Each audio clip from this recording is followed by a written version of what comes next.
എല്ലാവർക്കും നമസ്കാരം. അപ്പോൾ ഇന്നത്തെ നമ്മുടെ വീഡിയോ പനിക്കൂർക്ക മസാല ടീ ആണ്.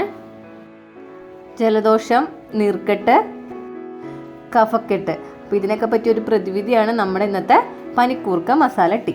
വീഡിയോയിലേക്ക് പോകാം. ഞാനിവിടെ ഇന്ന് 2 കപ്പ് ചായയാണ് ഉണ്ടാക്കുന്നത്. അപ്പോൾ അതിനായിട്ട് ഒരു 5 പനിക്കൂർക്കല ഇതുപോലെ ചെറുതായിട്ടൊന്ന് കീറിയെടുക്കുകയാണ്.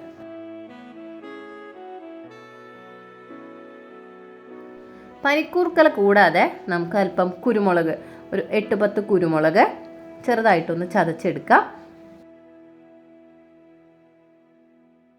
കുരുമുളക് ഒന്ന് പൊടിഞ്ഞു കഴിഞ്ഞു. അതിലേക്ക് ഒരു 3 ഏലക്ക, അത് ഇതുപോലെ തന്നെ ചെറുതായിട്ടൊന്ന് പൊടിച്ചെടുക്കാം.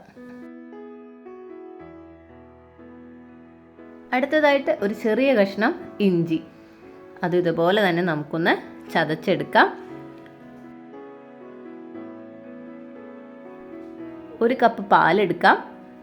അതേ അളവിൽ തന്നെ 1 ഗ്ലാസ് വെള്ളവും കൂടെ നമുക്കൊരു പാത്രത്തിലേക്ക് മാറ്റാം.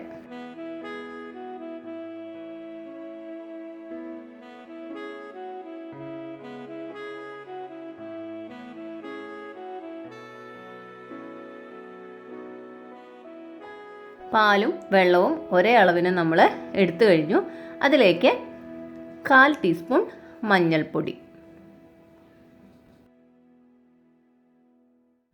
ചെറുതായിട്ട് കീറി വെച്ചിരിക്കുന്ന പനിക്കൂർക്കല,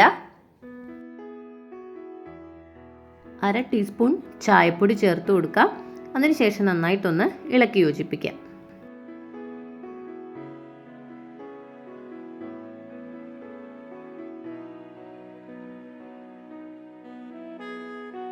നമ്മൾ ചതച്ചെടുത്ത് വെച്ചിരിക്കുന്ന ആ കൂട്ടുണ്ടല്ലോ, ഇഞ്ചിയുടെയും കുരുമുളകിൻ്റെയും അതുപോലെ തന്നെ ഏലക്കയുടെയും കൂട്ട്, അതൊന്ന് വാരി നമുക്കിതിലേക്ക് ചേർത്ത് കൊടുക്കാം.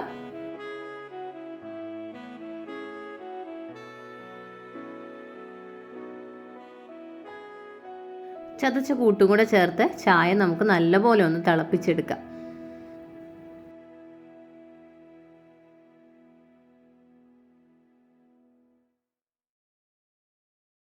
ചായ നല്ലപോലെ തിളയ്ക്കുന്നത് നല്ലതായിരിക്കും. നമ്മൾ ചേർത്ത് വച്ചിരിക്കുന്ന എല്ലാ കൂട്ടും അതുപോലെ തന്നെ പനിക്കൂർക്കയും അതിൻ്റെ എല്ലാ നീരും ഗുണങ്ങളും എല്ലാം ഈ ചായയിലേക്ക് ഇപ്പോൾ ചേർന്ന് കാണും.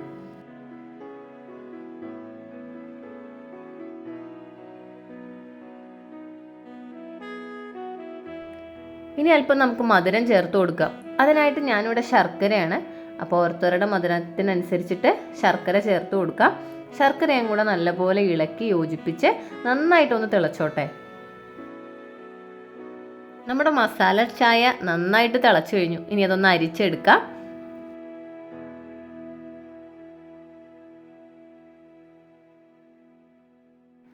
നമ്മൾ നേരത്തെ പറഞ്ഞ പോലെ നല്ലൊരു ആയുർവേദ മരുന്നാണ് നമ്മുടെ ഇന്നത്തെ മസാല ചായ. പനിക്കൂർക്കയുടെയും കുരുമുളകിൻ്റെയും ഇഞ്ചിയുടെയും ഏലക്കയുടെയും എല്ലാത്തിൻ്റെയും ഗുണങ്ങൾ അടങ്ങിയതാണ് ഇന്നത്തെ ഈ ചായ. വളരെ സ്പെഷ്യലാണ്. നല്ല മണം വരുന്നുണ്ട് പനിക്കൂർക്കയുടെയൊക്കെ. അപ്പോൾ ഇത് അല്പം ഉണ്ടെങ്കിൽ നമ്മുടെ പനിയും ചെറിയ അസുഖങ്ങളെല്ലാം വേഗം തന്നെ മാറിക്കിട്ടും. അപ്പോൾ ഇതെല്ലാവരും ഒന്ന് ട്രൈ ചെയ്ത് നോക്കണം.